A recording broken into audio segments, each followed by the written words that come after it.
जी अस्सलाम वालेकुम। आज का जो हमारा टॉपिक है वो बिज़नेस एडमिनिस्ट्रेशन का सब्जेक्ट है। सिविल सर्विसेज का एग्ज़ाम है। क्वेश्चन नंबर 7 है और जो पेपर है वो 2024 की सीरीज़ का है। तो क्वेश्चन देख लेते हैं वो किस तरीके से था। अच्छा, क्वेश्चन है कि व्हाट इज़ प्राइस। पहले तो उसने प्राइस की डेफिनेशन पूछ ली। उसके बाद है explain the major pricing strategies specially with respect to new product pricing, product mix pricing and price adjustment strategies. ये इसका क्वेश्चन है। तो अब देख लेते हैं इसकी आउटलाइन कैसे बनाई है मैंने। सबसे पहले हमने इंट्रोडक्शन बता देना है, फिर हमने डिफ़ाइन कर देना है प्राइसिंग को, जो क्वेश्चन का पहला पार्ट है। उसके बाद हमने बताना है कि pricing strategy with respect to new product, फिर pricing strategy with respect to product mix, और लास्ट में है pricing strategy with respect to price adjustment, और आखिरी चीज़ हमारे पास है कंक्लूजन। इंट्रोडक्शन आ गया। इंट्रोडक्शन अगेन ओपन एंडेड है, आपने अपनी मर्ज़ी से लिखना है। एक दो सैम्पल्स मैंने लिख के दिखा दिए थे। इंट्रोडक्शन ओपन एंडेड शुरू करना है और क्लोज एंड उसको बिल्कुल स्पेसिफिक जो है वो हम ख़त्म करते हैं। अच्छा, 3 डेफिनेशंस लिख दी हैं प्राइस की। पहली है the process of determining what a company will receive in exchange for its product. दूसरा है जी price is the amount of money that is charge for something of value. और तीसरी डेफिनेशन है the amount of money charge for a product और service और the sum of value that consumers exchange for the benefits of having or using the product or service। ये इसकी 3 definitions हैं। अगर ये याद करनी है ये कर लें, कोई और आपको बेहतर मिल जाए वो याद कर लें, लेकिन ये डेफिनेशंस याद कर लीजिएगा। अच्छा, न्यू प्रोडक्ट प्राइसिंग की स्ट्रेटजीज हमारे पास आ गई कि a company that develops a new imitative product faces a product positioning problem। ठीक है जी। It must decide whether to position a product versus competing products in terms of अपने product को कहाँ, where to position a product against all competing products, यानी कि वो अपने product को कहाँ देखता है as compared to its competitors। They can choose between two strategies, जो कि है मार्केट स्किमिंग की प्राइसिंग और दूसरी है market penetration pricing. Market skimming क्या है जी कि आप जो सा है वो हाई प्राइसिंग रख दो और थोड़े कस्टमर्स आएँ लेकिन प्रॉफिट मार्जिन जो उनसे आप वहाँ से कमाएं उन थोड़े कस्टमर्स से, ज़्यादा देन कि आप ज़्यादा प्रोडक्ट्स ज़्यादा कस्टमर्स को सर्व करें और प्रोडक्ट प्राइस अपनी लो रखें। So the term comes from expression skimming the cream. This pricing strategy often works for introduction of a distinctive good और सर्विस। ठीक है, यानी जहाँ पे आपके पास प्रोडक्ट यूनिकनेस हो, कंपटीशन नहीं है, वहाँ पे तो ये काम कर सकता है कि आप मैक्सिमम प्रॉफिट कमाएं और कस्टमर्स चाहे थोड़ा ही क्यों ना आए, आप मैक्सिमम उसमें से आप प्रॉफिट अपना निकाल लेते हैं। A skimming policy is more attractive if demand of is quite inelastic and it may maximize profits in market introduction stage for innovation। यानी कि अगर कोई नई चीज़ है तो मार्केट इंट्रोडक्शन स्टेज पे वो मैक्सिमाइज कर सकता है प्रॉफिट, क्यों? क्योंकि कस्टमर्स मजबूर होंगे वो प्रोडक्ट खरीदने के लिए। दूसरा है प्राइस पेनिट्रेशन। ये प्राइस पेनिट्रेशन जो है ये जनरली ज़्यादा ये अडॉप्ट की जाती है, trying to sell to the whole market at a one low price, यानी कि वो आप एक रीज़नेबली कम प्राइस पे मैक्सिमम अपने कस्टमर्स को या मैक्सिमम मार्केट को सेल करने की कोशिश करते हैं। Such an approach might be wise when the elite market, those willing to pay a high price are small। ठीक है, या फिर वहाँ पे जहाँ पे कंपटीशन ज़्यादा हो वहाँ पे भी such an approach could be useful. उसके बाद कहता है कि जी once the new product achieve some market recognition through consumers, trial purchases stimulated by its low price, marketers may increase the price to the level of competing product. अच्छा, ये कहना चाह रहा है कि बेसिकली आप शुरू में प्राइसिंग कम रख सकते हैं, लेकिन जैसे ही आपका प्रोडक्ट जो सा है उसकी डिमांड जो है वो बढ़ जाए या उसकी नॉलेज जो है अमंग कस्टमर्स वो फैलने शुरू हो, तो आप उसकी प्राइस बढ़ा सकते हैं to retain its customer market. अच्छा जी, उसके बाद है product mix strategy pricing strategy. The strategy for setting a product's price often has to be changed when the product is part of the product mix, यानी कि बहुत सारे products में से कोई एक product अगर आप उस आपका product जो है बहुत सारे products में से कोई एक है या उनका हिस्सा है। इन दिस केस फर्म के पास फिर दो स्ट्रेटजीज हैं। पहली तो है कि product line pricing. In product line pricing management must decide on the price steps to set between the various products in the line.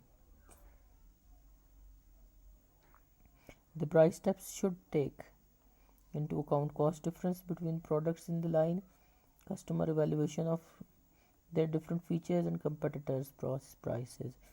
यानी कि जो कंपेटिटर की एक प्राइसिंग रेंज है उसके अंदर आप कहीं पे भी बीच में फिट इन हो सकते हैं।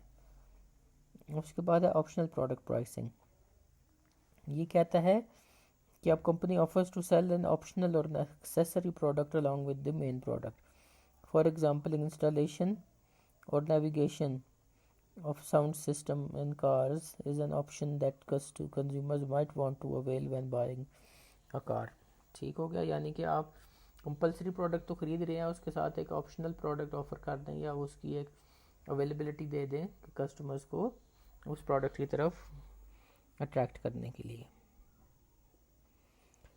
अगली टाइप है हमारे पास उसकी कि कैप्टिव प्रोडक्ट प्राइसिंग कर लें। ये क्या है जी? Companies that market products that must be used along with main products use captive product pricing। for example जब हम रेजर्स हैं तो रेजर्स के साथ ब्लेड्स आते हैं,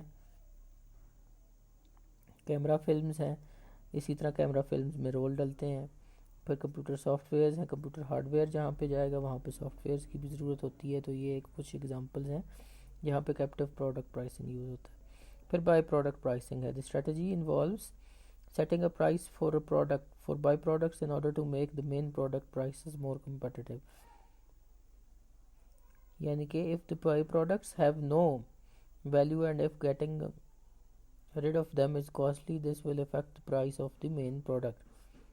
Using byproduct pricing, manufacturers will seek a market for those byproducts and usually accepts any price that covers more than the cost। फिर हमारे पास product bundle pricing. For example इसमें एक एग्जांपल हम प्रोडक्ट बंडल प्राइसिंग की दे सकते हैं कि एक के साथ टू फ्री, या एक अगर हम देखें टूथ ब्रशेज़ वगैरह एक्सेट्रा जो सी इस तरह की अगर कोई डेली यूज़ की चीज़ है तो वो पैक्स में आती है, pack of 6, pack of 4। Soaps वगैरह हैं वो भी कई दफ़ा वो पैक कर कंपनी पैक ऑफ 6 में दे देती है या पैक ऑफ 5 में या डजन के पैक्स में। तो ये बंडल प्राइसिंग होती है। Using product bundle pricing, sellers often combine several of their products and offer a bundle at a reduced price। Price bundling can promote sales of product that consumers might not otherwise be attractive in, but the combined price must be low enough to get them to buy the bundle।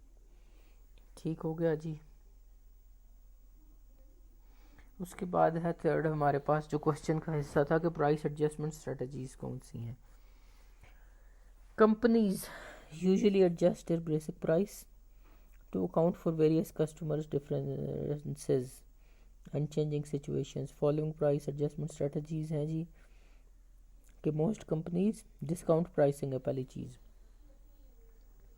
कि discount pricing offer कर दें। Most companies adjust their basic price to reward customers for certain response such as early payments of bills, volume purchase, off-season buying। Such discounts are customary in many industries and help to improve the seller's cash situation and reduce bad debts। The price adjustments called discounts and allowances can take many forms such as quality premium is sometimes charged to people buying high volume। फिर कहता है trade discount दे दें is offered by seller to trade channel members.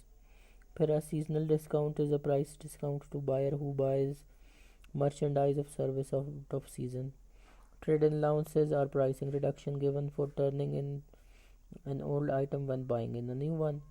पर promotional allowances, payments or price reductions, rewardable dealers for participating in advertising and sale promotions. ये हो गया discount pricing.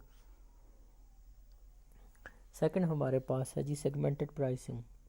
Companies will often adjust their pricing basic pricing to allow the differences in customers by products for differences in customers products and locations. In segment pricing, company sells a product or service to two or more prices. For example, customer segment pricing at different customers pay different prices for same product. फिर हमारे पास है location pricing के different locations are priced differently. फिर हमारे पास है जी के टाइम प्राइसिंग के prices very during the season, months या days, even hours.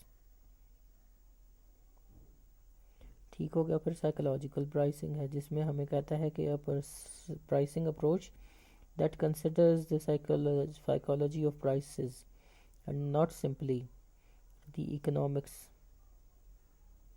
Involved. When consumers can judge the quality of product by examining it or by calling on the past experience with it, they use price less to judge the quality. ठीक है, यानी कि psychological pricing ये होगी कि आपने पहले जो सा है कंज्यूमर्स नॉर्मली प्राइसिंग को एसोसिएट करता है अपने पुराने एक्सपीरियंसेस के साथ, यानी कि अगर उसका पहले एक्सपीरियंस अच्छा रहा है तो वो अब भी आपके प्रोडक्ट के साथ सेटिस्फाइड ही रहेगा। फिर प्रमोशनल प्राइसिंग है temporarily pricing products below the list price and sometimes even below cost to increase short-run sales. पर value pricing है कि this strategy involves offering just the right combination of quality and good services at fair price. अगली है हमारे पास geographical pricing. A company must also decide how to price its products to consumers located in different parts of country or the world. There are 5 geographical pricing strategies. सबसे पहली है जी point of origin pricing. A geographic pricing strategy in which goods are placed free or board a carrier. The customer pays the freight from the factory to the destination because each customer picks up its own costs. ठीक हो गया, यानी कि customer के ऊपर जो carriage cost है वो डाल दी जाती है। फिर है यूनिफॉर्म डिलीवरी प्राइसिंग, यानी कि आप मुल्क के किसी भी हिस्से में रह रहे हैं आपको सिमिलर प्राइस ही चार्ज की जाएगी। Here the company charges the same price plus freight to all customers regardless of their location. फिर है जोन प्राइसिंग, यानी कि आप कंट्री जोन से हैं उनको डिफरेंट जोन्स में डिवाइड कर दें और फिर उस जोन्स के हिसाब से प्राइसिंग स्ट्रेटजी अपनी बनाएं रादर देन के कस्टमर्स के हिसाब से के ऊपर सारा पोस्ट डाल दें। Falls between face of point of origin pricing and uniform delivered pricing. फिर है basing point pricing. The seller selects a given city as base point and charges all customers to the freight cost from that city to the customer location. ठीक हो गया जी। फिर है freight absorption charges, यानी कि company जो सी है वो सारे चार्जेस अपने ऊपर ले लेती है और कस्टमर को फ्री ऑफ कॉस्ट डिलीवर कर देती है। इसके बाद है जी हमारे पास इंटरनेशनल प्राइसिंग जिसमें companies that market their products internationally must decide what product prices to charge in different countries in which they operate. In some cases companies can set a uniform world wide pricing. The pricing that a company should charge in a specific country depends on many factors such as economic conditions, competitive situation, laws, etc. That is it का students. अगर अच्छा लगे आपको हमारा आज का lecture तो kindly comment ज़रूर करें, लाइक करें, शेयर भी करिएगा। और इसके अलावा अगर लेक्चर को इम्प्रूव करने के लिए कोई सजेशंस हो वो भी ज़रूर करें दीजिएगा।